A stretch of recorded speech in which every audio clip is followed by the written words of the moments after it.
Welcome to the Empathy Stories channel, where we share inspiring tales of compassion, hope, and transformation. In today's story, you'll meet a young mother struggling to survive, and a stranger who offers more than just a helping hand. It's a journey of resilience, kindness, and the incredible power of believing in someone when they need it most. It was a chilly evening in the heart of the city. The parking lot of a local supermarket was nearly empty, save for a few scattered cars parked under the dim, flickering streetlights. The occasional hum of an engine broke the silence, but the air was thick with the quiet stillness of the night. Michael Johnson, a successful businessman, had just finished a long day of meetings, photo shoots, and endless obligations. His SUV had pulled into the lot, and he had planned to grab a quick snack before heading home. It was rare that he found himself out at this hour, but tonight, he found himself stopping by the grocery store to pick up a few essentials. As he walked toward the entrance, he noticed a figure in the far corner of the lot, near the edge where the cars were parked. A woman was pushing a line of shopping carts, straining against their weight as the metal wheels squeaked and rattled over the uneven pavement.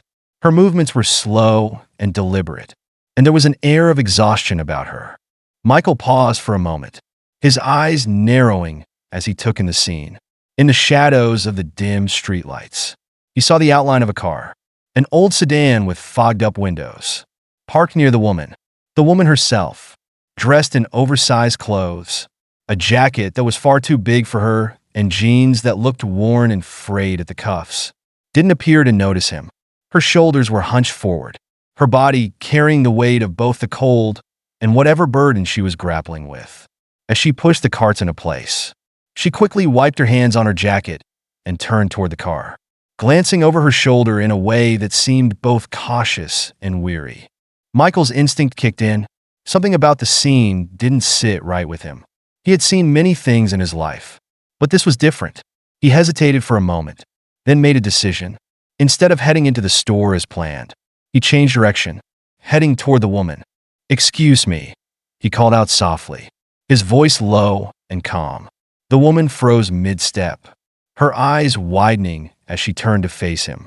She looked startled, and for a moment, Michael could see the faint glimmer of fear in her eyes. Her face was pale, the skin under her eyes dark with exhaustion, and her lips cracked from the cold. "I'm sorry.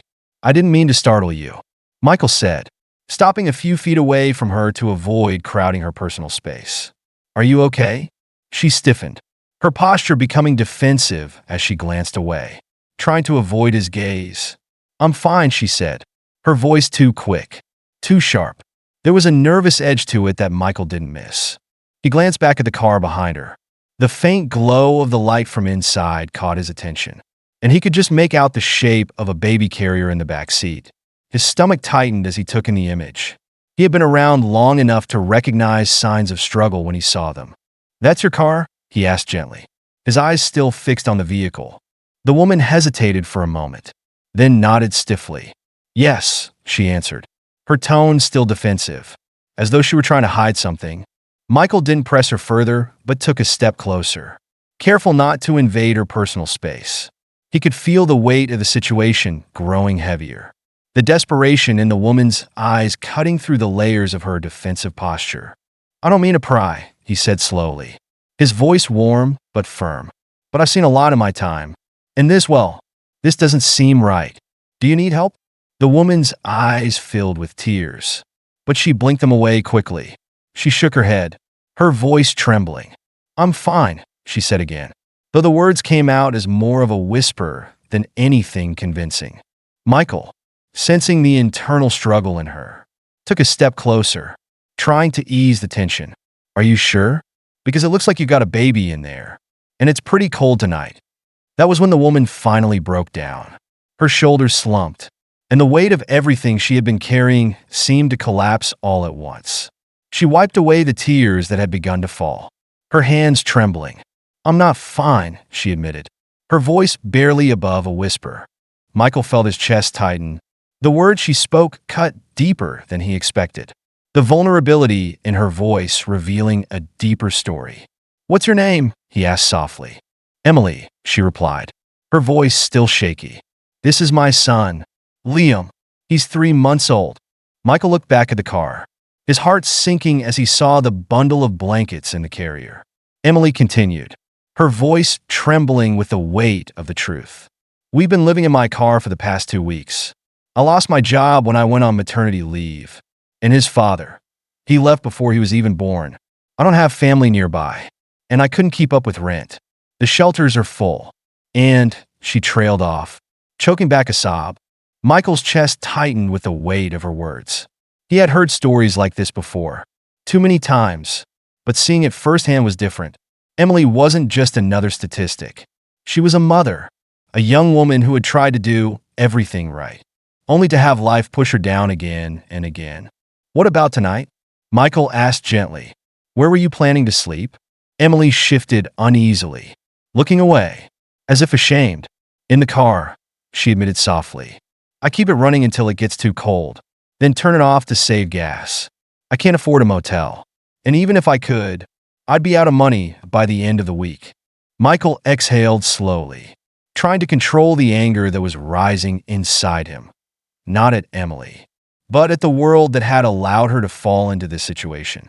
Emily, he said firmly, his voice gentle but resolute. You don't have to do this alone. Let me help you. She shook her head, her eyes filled with doubt. I don't need charity, she said, though her voice wavered as the wall she had built around herself began to crumble. It's not charity, Michael said softly, but firmly. It's help, and right now, you need it. Emily hesitated, her gaze shifting to her son, who was still bundled in blankets in the car. She stood beside the vehicle, rocking Liam's carrier gently, whispering to him. The fear in her eyes was palpable, but something in Michael's voice seemed to reach her. She finally nodded, tears spilling down her cheeks. Okay, she whispered, her voice a mix of relief and uncertainty. Michael felt a sense of relief wash over him as he pulled out his phone and began making calls. First, to a motel he knew, then to a friend who could deliver supplies. He worked quickly, his mind racing with solutions. Emily didn't just need a roof over her head for the night. She needed a chance at something more, a chance to escape the cycle of despair that had entrapped her. By the time he hung up, he had a plan. He turned to Emily, who was still standing beside the car, gently rocking Liam, whispering to him softly. Michael knew this was just the first step. Emily needed more than just one night of safety. She needed a way out of the cycle, and he was determined to give her that chance. Let's get you and Liam someplace warm, he said gently. We'll figure out the rest tomorrow. Emily looked at him, her eyes filled with gratitude and fear. But for the first time in a long time, there was a glimmer of hope in her expression. The road ahead would be difficult, but for the first time, she wasn't facing it alone. The following days were a blur of activity for Michael Johnson. While Emily had experienced one night of warmth and safety, he knew that it was just the beginning of a long journey. A night in a motel, no matter how comforting, wasn't a permanent solution. The weight of Emily's situation, living in her car with a baby, struggling to make ends meet, was far heavier than just providing her with a temporary fix. She needed stability, a sense of security that could break the cycle she was trapped in. When Michael returned to check on her the next morning, the relief that had washed over him the night before was replaced with a sense of responsibility. Emily, now in a warm room with Liam tucked into a cozy crib, was still very much in need of direction. The night of safety had done little to erase the mountain of uncertainty that lay ahead. The quiet hum of the heater in the motel room filled the space as Emily sat on the edge of the bed, holding Liam in her arms. Michael could tell she was still processing everything that had happened the night before. The shock hadn't worn off yet, and she was still trying to figure out what this new reality meant. Her eyes, however, seemed a little less clouded with worry. You're safe now, Michael said gently, settling down in the chair across from her. Emily's gaze met his, and she gave him a weak smile, but it didn't reach her eyes. I don't even know what to say, she admitted softly, her voice still shaky from the tears of the night before. Michael's heart went out to her, but he remained calm, giving her the space to express herself in her own time. You don't have to say anything, Michael replied, his tone warm yet firm. "I just want you to know that you're not in this alone anymore. We'll figure it out together." Her smile faltered as she glanced down at Liam, still bundled up in his blanket. "I don't know where to start," she whispered, the weight of the world bearing down on her. "Start wherever you need to," Michael encouraged. "We got time?" Emily sat silently for a few moments before she spoke again, her voice low but clear. "I had a plan. I thought I was doing everything right. I never thought it would end up like this." Her words hit Michael harder than expected. He had seen people living in poverty before, but Emily's story resonated deeply with him. She wasn't a faceless individual. She was a mother, doing everything she could for her son, only to have life push her down time and again. The overwhelming sense of failure, the loneliness, the fear, it all lay heavy in her words. "I started working right after high school," she continued, her voice shaking slightly as she spoke. "I wasn't able to go to college, but I worked hard. I saved up. I thought I was doing the right things. Then I met Chris. He seemed perfect, charming, everything I wanted." Michael remained silent, letting her speak. There was a vulnerability in her words, a rawness that Michael had not expected. He listened intently, the compassion in his heart growing with each sentence.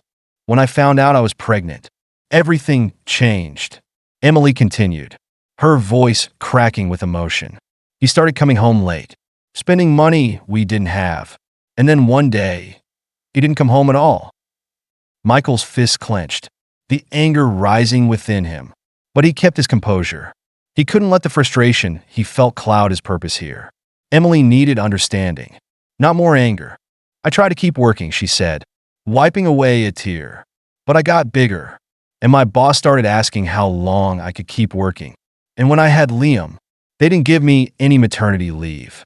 I lost everything." She paused for a long moment, staring down at her son. That's when it all started falling apart. Michael felt the gravity of her words, the emptiness in them. She had been failed at every turn. Her life, once filled with dreams and plans, had been dismantled piece by forces beyond her control. That's when the eviction notice came. Emily added, her voice barely audible. "I had nowhere to go. I sold everything I could, but it wasn't enough. I ended up in my car with Liam." "Emily," Michael said softly, his voice steady with resolve. "You don't have to go back to that car. Not tonight, and not ever again."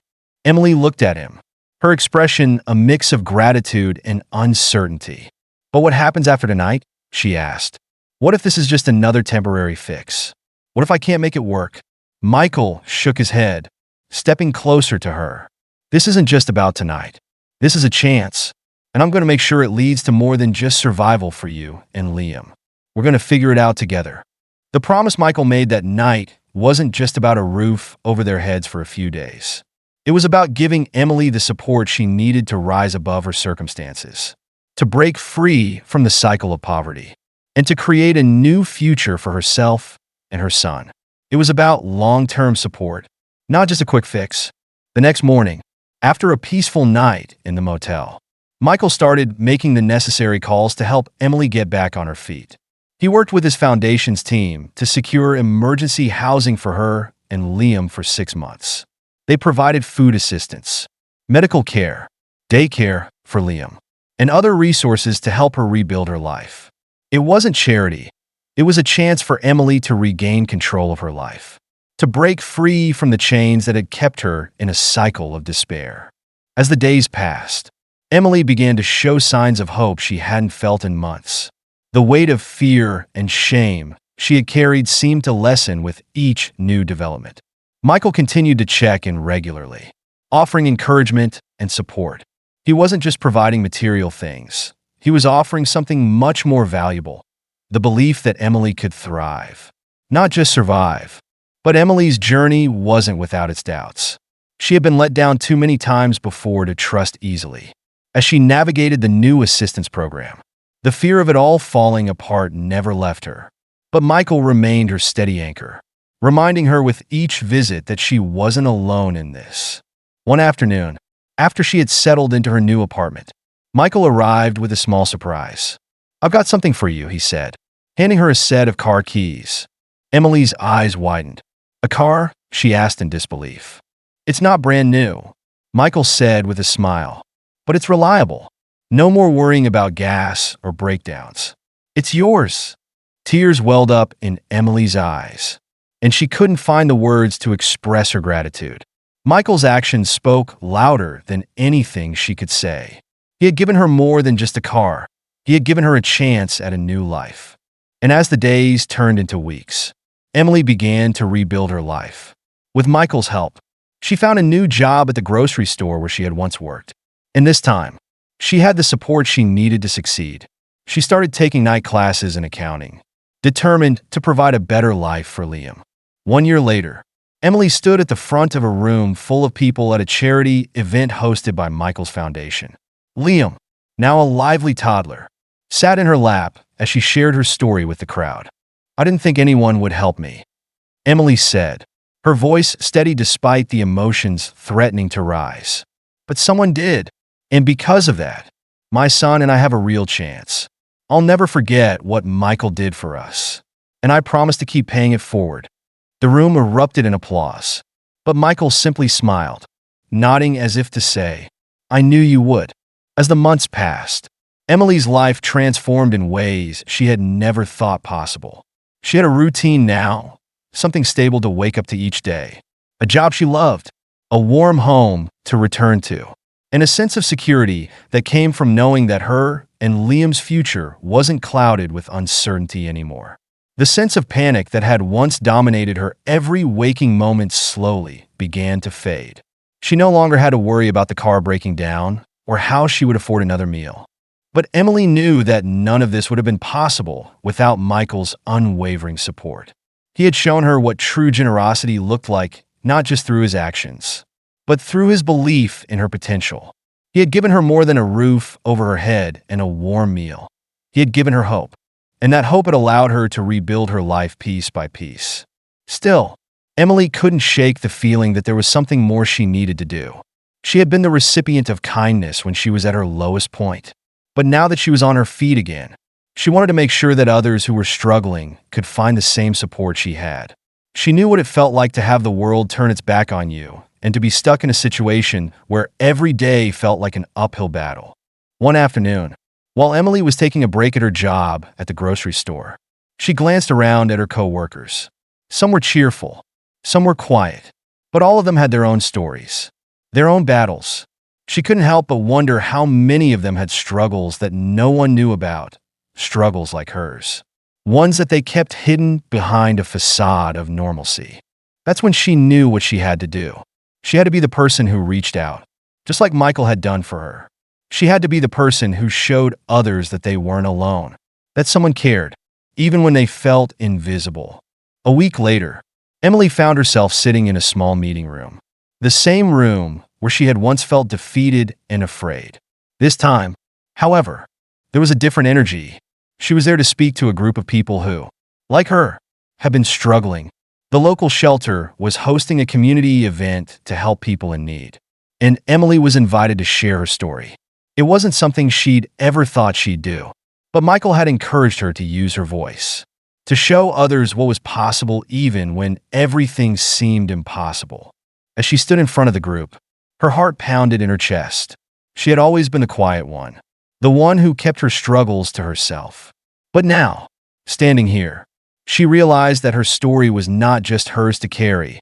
It was a story that could help others find hope. "I didn't think anyone would help me," Emily began, her voice steady but filled with emotion. "I was living in my car with my son, wondering if I would ever make it out of that dark place. But then a stranger, someone I had never met, stepped into my life and changed everything." She paused, glancing around the room. She saw faces staring back at her. Some were skeptical, others were hopeful. And there, in the back of the room, was Michael, watching her with a quiet smile. She felt a rush of gratitude for him, for what he had done for her and Liam. Because of his kindness, "I got a second chance," Emily continued, her voice growing stronger. "And now, I'm here to tell you that you can have that same chance, too. You can rebuild, no matter how impossible it seems." As she spoke, She noticed the shift in the room. People were leaning forward, their eyes filled with attention.